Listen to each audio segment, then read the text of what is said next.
Now in this image, what I'd like to do is make the edges of the picture less colorful than the center of the picture.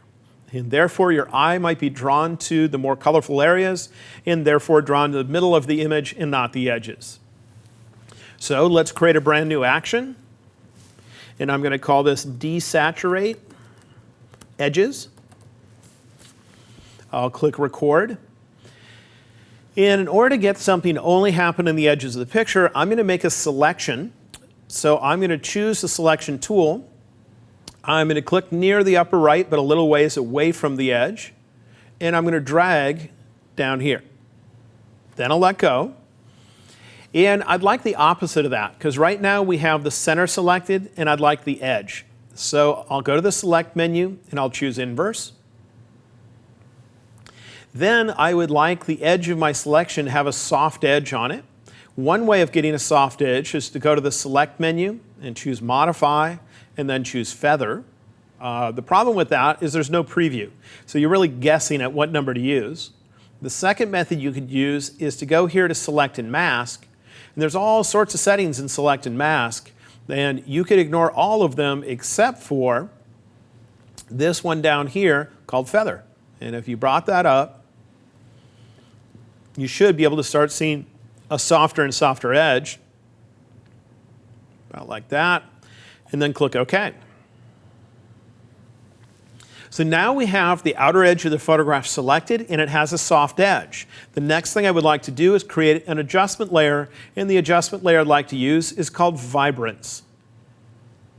Vibrance gives you two sliders, the same two sliders we have for controlling how colorful things are when we're using Adobe Camera Raw. And in this case, I'm going to lower the vibrance to make the edge of the picture less colorful.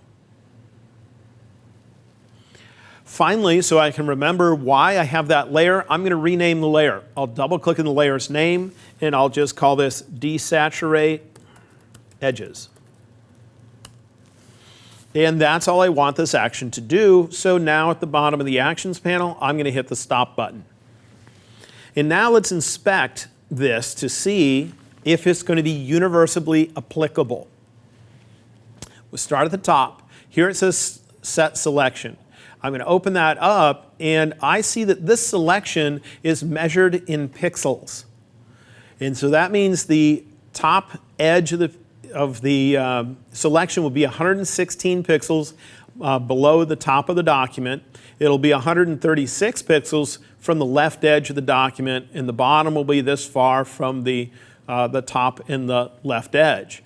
That's not going to work for any file size. What if I have a square document? If it tries to make a selection of that size, it's not going to be a square selection. So I need to replace this step in my action with something that is universally applicable. And so let's see if we can figure out what that is. First, there's no way for me to convert this step into anything other than pixels, so I'm going to have to replace it. To replace a step in an action, all you need to do is click on the step within the action, and then at the bottom of the Actions panel, you'll end up hitting Record. But before I do that, let's figure out how we're going to improve that step. Well, the measurement system that's used for making selections when creating actions is whatever your rulers are set to. So if I come up here to the View menu and I turn my rulers on, I can see what they're set to. And just looking at the numbers, I can tell they're not inches. They got to be pixels because they're going up to 1800. You can change that measurement system when the rulers are visible by right-clicking within the ruler. And if you look at the list of choices that are available, I see one choice that will end up making this work regardless of the size of the original document, and that is %. When I choose percentage, now it's going to think what percentage of the full width of the document did I move over before I clicked, and what percentage of the full height of the document did I move down when I clicked. So now let's record a new step. With the step I'd like to replace selected, I'm going to hit the Record button. Then I'll use the Marquee tool, and I'll go up here to where I'd like my selection to begin, and I'll drag down here to where I'd like it to end. And I'll let go. It just created a new step, The step appears directly below the step that I had selected, and I'll then hit the stop button.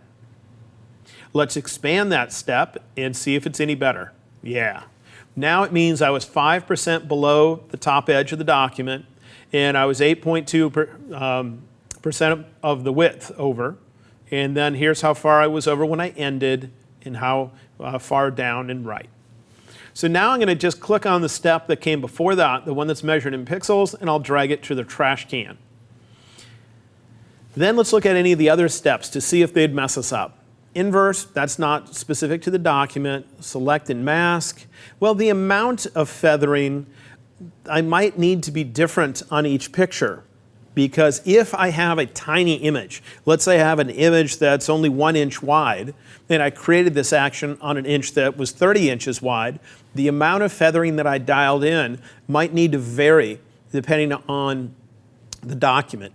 And I'm not able to set feathering as a percentage. So therefore, it can't just vary like the selection. But what I can do is if you look at this step in my action, there's a little rectangle to the left right over there. And if I turn that on by clicking on it, that means when it gets to this step, ask me for a setting, which means bring up the actual interface for what was being used here so I can choose that myself. And that's what that means. Let's go to the next one down, and here it says we're going to use an adjustment layer called Vibrance. Next one down, and we're setting the vibrance to -49. And okay, we're making something visible, and then we're naming a layer. But none of this told me the names of specific layers, like it was trying to switch to a particular layer. So I think this would be nice. The only other thing I might want to do is here where it's setting the vibrance to -49, I could click right there, and that would make it so every time I could manually dial in how much I want to lessen it. So I think that's what I'm going to do. Let's test this action. I'm going to click on its name, and first I'm going to get this image back to its original by choosing Revert. And then I'm going to play the action by hitting the play button. And it gets to the point where I need a feather, and here I can just adjust it. If this was a smaller image, I could use a lower setting. I just click OK, and it should continue the action, and right away it asks me what kind of vibrance setting I want. Cool, click OK. And it finished. So that action works fine.